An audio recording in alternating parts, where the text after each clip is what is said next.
안녕하세요. 자, 역학을 강의하게 된 김혜영입니다. 이번에 그 보건연구사의 역학은요, 다른 역학보다 훨씬 더 심도가 깊습니다. 그러니까 이러다 보니까 더 깊게까지 들어갈 수밖에 없는 거고요. 그리고 기출문제가 솔직히 공개가 안 되는 바람에 정확한 기출문제는 없습니다. 그래서 대부분 제가 이제 다른 쪽의 기출문제를 좀 갖고 올 거고요. 그리고 그 기출문제, 그러니까 공중보건에 대한 기출문제, 특히 역학에 관한 기출문제 중에서도 되게 어려운 문제만을 좀 뽑으려고 노력을 했고요. 그래서 조금 심도가 깊은, 그리고 문제도 좀 심오한 문제를 좀 하도록 하겠습니다. 그래서 약간 지루할 수도 있지만 잘 들으셔야 돼. 그래서 이제 동영상 듣는 친구들도 약간 듣다가 졸릴 것 같으면 아예 끄고 좀 쉬었다가 다시 듣도록 하시는 게 좋겠습니다. 그렇지 않으면 여기 좀 졸리면 끝도 없이 가는 게 이거거든요. 그래서 이제 아예 잔소리 집어넣고 바로 하도록 하겠습니다. 자, 역학에 대해서는 일단 설명 조금만 들어간 다음에 줄 치도록 할게요. 예를 들어서, 이제 우리나라에도 며칠 전에 콜레라 환자가 돌았어요. 그럼 이제 신고가 들어옵니다. 어느 지역에 설사하는 환자들이 되게 많이 생겼다. 설사하는 사람, 주민들이 많아졌다. 그러면 일단 갑니다. 가서 이게 단순한 설사인지 또는 콜레라에 의한 설사인지 조사를 하지요. 우리는 그거를 우리 진단의 확인, 이렇게 표현합니다. 자, 진단의 확인이에요. 자, 진단을 해봤더니 이제 콜레라균이 발견이 된 겁니다. 그럼 콜레라균이 발견되면 그 다음으로 진행이 되는 거죠. 근데 만약에 콜레라균이 아니라 단순한 설사야. 그럼 그걸로 끝이 날 겁니다. 하여튼 진단을 확인했더니 콜레라로 나타났어. 그 다음 단계로 갑니다. 그 다음 단계가 유행의 확인이에요. 자, 이건 무슨 소리냐면 과거의 콜레라가 몇 년 전에 유행을 했지? 라고 그 주기를 살펴보는 거죠. 그래서 봤더니 3년 전에 콜레라가 유행을 했어. 그러면 요번에 또 다시 유행을 할 때가 됐구나 라고 그 주기를 파악하게 되는 거죠. 결국 그 주기에 맞춰서 콜레라가 유행을 한다. 그러면 이거는 뭐예요? 집단 면역 수준이 굉장히 많이 떨어졌구나, 이렇게 생각하시면 되고요. 집단 면역 수준에 대해서는 다시 한번 얘기를 하도록 할게요. 하여튼 유행을 확인해 봐요. 그죠? 그리고 나서 이제 지금 콜레라에 대한 그 기술을 쓰는 거죠. 기술역학이 들어갑니다. 여기서는. 기술역학이 뭐냐면 이 증상이 나타나는 사람의 남자는 몇 명이야, 여자는 몇 명이야, 이런 것들도 조사하는 거고요. 그리고 어느 지역에 많이 낳느냐, 뭐 이런 것들을 다 조사를 하는 거예요. 그래서 이거를 쭉 기술을 하는 건데, 기술을 할 때는 크게 세 가지로 나눠서 기술하기도 합니다. 아까 말한 대로 남녀, 다시 말해서 인적 변수예요.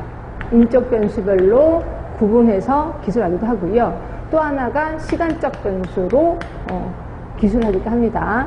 또 하나가 이제 지역적 변수로 기술을 하기도 합니다. 자, 인적 변수, 시간적 변수, 지역적 변수에 대해서는 좀 이따 다시 한번 할 거고요. 하여튼 이런 식으로 쭉 한번 써봐요. 자, 이렇게 쭉 써보면 하나의 규칙을 발견하게 됩니다. 그 규칙을 우리 뭐라고 하냐면 가설이라고 표현을 해요.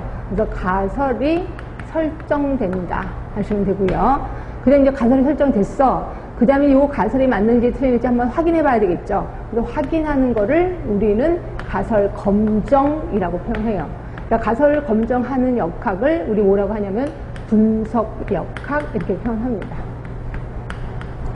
자, 그리고 나면 요 이제 확인 한번 해보셔야 되겠죠. 그래서 확인사살 겸 실험 역학을 하기도 하는데요. 솔직히 인구를 대상으로 실험하기는 좀 힘들죠. 그러니까 실험 역학이라는 건 그렇게 생각하시는데, 지나가다 어떤 사람이 저보고 실험에 참석하겠네요. 그래서 무슨 실험이에요? 그랬더니 담배를 피는 실험이래요. 담배를 피면 폐암에 걸렸는지 안 걸렸는지 그걸 확인하기 위함이래. 그거 되겠습니까? 안 되겠죠, 당연히. 그래서 사람을 대상으로 하는 실험 역학은 거의 없다 생각하시면 되고요. 그래서 대부분 이 분석 역학으로 끝이 나고요. 그래서 이제 보시면 기술 역학을 제1의 역학 이렇게 얘기를 합니다.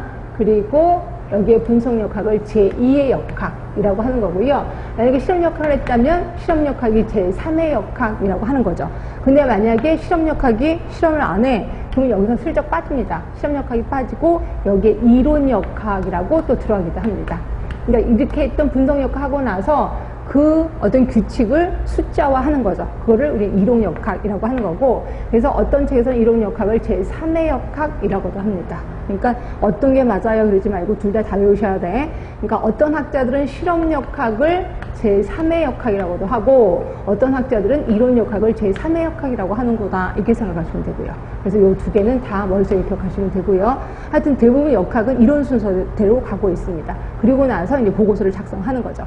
그래서 이 순서대로 좀 기억하시면 돼. 맨 처음엔 진단해학인, 유행학인 등등등. 그래서 쭉 보시면 될 것 같고, 자, 여기에 대해서 줄쳐볼게요.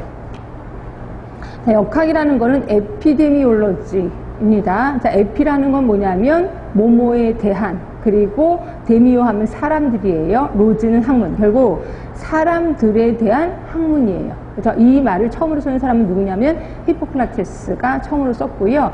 히포크라테스가 책을 썼는데 두 권, 그러니까 그 유명한 두 권의 책 이름이 에피데믹 1, 에피데믹 2거든요. 그래서 이게 역학이라는 단어를 최초로 사용한 사람 히포크라테스. 그런데 에피데미올로지를 다른 말로 전염병 또는 감염병이라고도 하거든요. 해설할 때. 그래서 어떤 때 문제는 이렇게도 나옵니다. 감염병이라는 용어를 최초로 사용한 사람은 누구냐? 당연히 히포크라테스.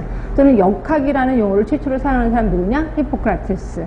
또는 아예 대놓고 에피데미올로지라는 단어를 최초로 사용한 사람은 누구냐? 이런 식으로 나올 수 있으니까 좀 기억하시고요. 하여튼 히포크라테스가 처음으로 사용을 했다.